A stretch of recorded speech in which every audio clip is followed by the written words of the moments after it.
I need some sleep. If we just brought some chlorine bleach to treat the water with, it would have made the water taste bad, but it would have killed the bugs. Unfortunately, all the bleach I'd stored burned up with the house. I just didn't think about it, and some other stuff, until it was too late. I'm sorry, I'm digressing. We found an old dilapidated barn that was about half fallen in, but at least it gave us some shelter from the sun. We set up camp inside, and Dad and I started looking for wood to start a fire with. There were woods fairly close, and we found plenty of fallen limbs, but most of them were damp.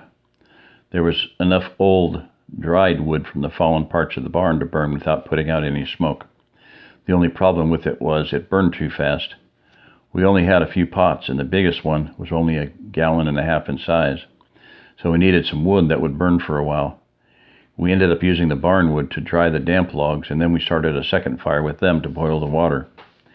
In the meantime, Jeff and Jonathan, who were the least sick, took the 2 5-gallon buckets and strapped them to a couple of the pack frames. They took the filter and headed out for the next stream. It was 5 or 6 miles on the map, and we hoped they could make it there and back by nightfall. Mike nodded at Jeff, indicated he wanted him to take over the storytelling for this part. Jonathan and I headed out about 1 in the afternoon, Jeff started. Between the diarrhea, the heat, and not having any water, we were getting dehydrated quickly. We didn't make anywhere near the time we'd hoped. At first we had to keep stopping for the diarrhea. Later we had to stop and rest frequently because our legs were cramping up from dehydration. Plus it was hard to stay focused, and we kept drifting off course. By 5 o'clock we were getting close to the creek when Jonathan tripped and twisted his ankle. It swelled up right in front of my eyes, and I knew it was at least a bad sprain.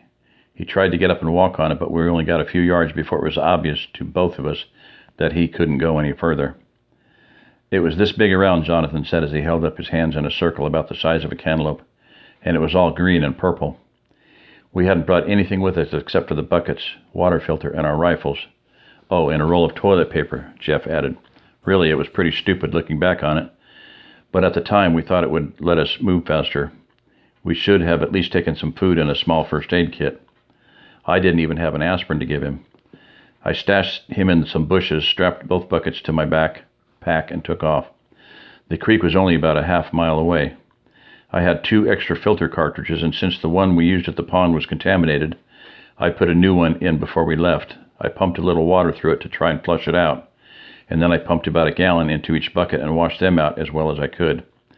Then I pumped some drinking water into them and drank. It tasted so good. I must have drunk half a gallon, and I started feeling better almost instantly. I refilled the bucket and started back to where Jonathan was. It was starting to get dark, and I didn't know what to do. When I got back to him, I gave him some water and checked his ankle. It wasn't any worse, but it wasn't any better either. There was no way he could walk back. I didn't know if I should head on back, wait until morning, or wait for Mike to come looking for us. I really didn't like the idea of leaving Jonathan alone. Plus, I wasn't sure I could find my way back in the dark, so I decided to stay put until morning. We were hungry and cold that night, but at least we had plenty of water. I was praying that Mike and Andrew had been able to boil enough water to keep them going, and that Jonathan's ankle would be good enough to walk on in the morning. In the interim, we were going nuts, wondering where they could be, Mike said. We'd gotten the water boiled, and everyone had plenty to drink. The biggest problem we had with the water was waiting for it to cool off enough to be able to drink it. By nightfall, everyone was quite a bit better. Only Mom and the babies were still having diarrhea. I was really worried about the little ones, but they were all improving by morning. Anyway, we didn't know what could have happened to Jeff and Jonathan. Kathy was going ballistic about her son. I kept trying to tell her it was nothing to worry about, but she wouldn't hear it. I don't care if he's almost 18, Mike's wife said. He's still my baby. Mom, Jonathan whined in protest. Well, you are, she retorted. Good night. Lights out.